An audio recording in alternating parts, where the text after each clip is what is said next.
And this is where the city all began, at the Castilla de San Marcos. Let's explore Saint Augustine, Florida.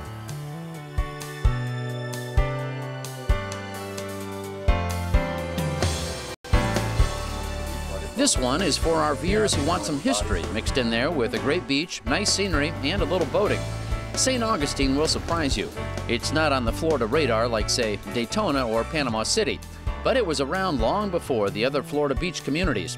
In fact, to call St. Augustine a beach community is really not giving due service to the Spanish history that established this area and resulted in the name Florida for the territory. So some of these back streets in the historic district of St. Augustine are a little narrow, so the question is, can you RV here? Absolutely. We see them coming and going all day long. Hi. Have a good day, y'all. A perfect way to get a good historical perspective of the city with an informative running narrative is on board the Red Train.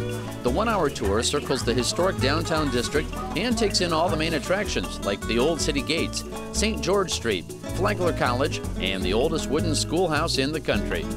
The Red Trains have been here since 1953, so they've grown with St. Augustine. And we now have about an 8-mile loop and over 20 stops, and it's fully narrated the entire length of the tour. It was the first city of St. Augustine, the landing spot for Ponce de Leon. It's an archaeological park. The Fountain of Youth has always been associated with St. Augustine, dating back to 1513 and Spanish explorer Ponce de Leon, who, according to legend, was looking for the ageless waters when he came here. You can drink from those waters and hopefully gain a few years here during your visit.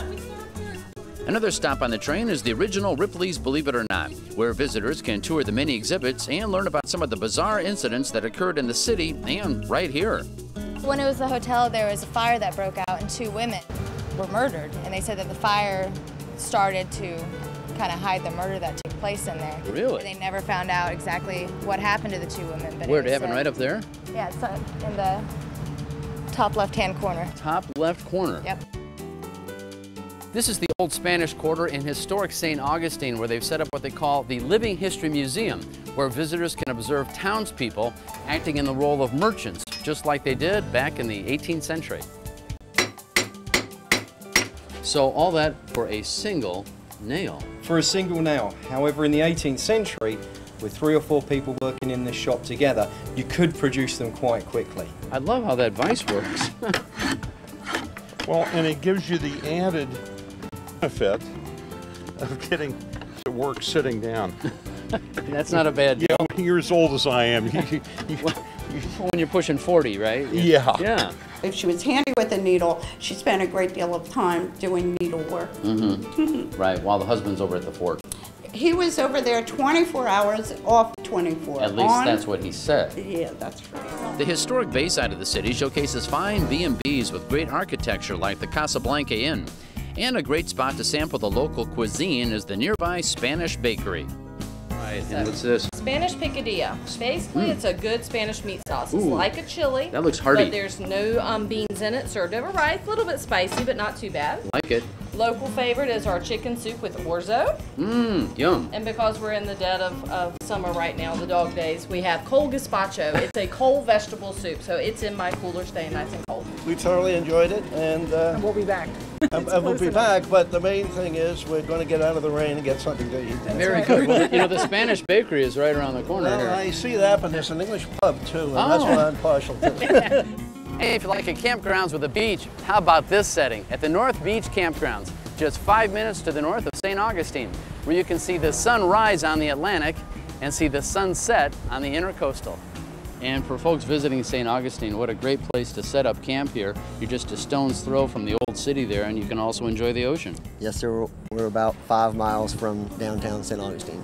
And you're talking about the restaurant is also part of the campgrounds right over here. Yes, sir. It's an oceanfront restaurant. It's casual. It's got a bar. Yeah, so for guests here, they really don't have to go very far at all with the campgrounds there, with the restaurant here, the beach, and the deck to take in the sunrise if they want. Sun, surf, and sunrise. You got it all. In addition to the sand and the surf right across the road, North Beach also has a full-service store, a lounge with internet service, and a picturesque campgrounds featuring 125 full hookup wooded sites that offer complete privacy. So you catch the show on occasion? Yeah. Terrific. Well, we happened to see you guys. It looks like you were just getting the dinghy vehicle ready to roll here. So how have you enjoyed your stay? We loved it here. Well, look at this site you have here. This is gorgeous.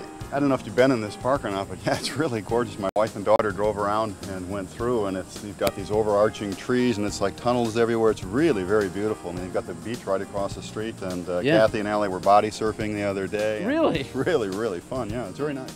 In this unique northern Florida setting, you've got the best of both worlds when it comes to water sports, with the beach and surfing on one side of the campgrounds and the intercoastal and fishing on the other side. And what's neat about this, you got a fishing dock, and that's for your guests to enjoy right here. Right, this is a fishing pier. The permits are paid, so there's no worry about being out-of-state fishermen.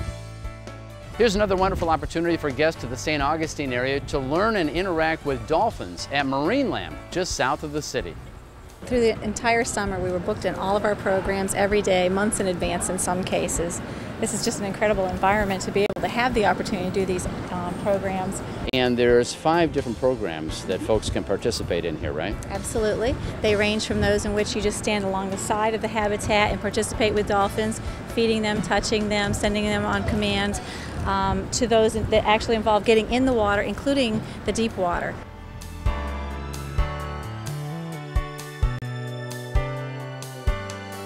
Swimming and interacting with a dolphin is an amazing experience.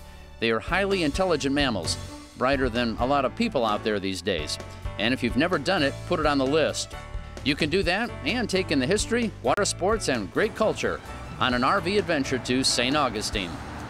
Coming up, we install a new vent with the help of Bill Gare.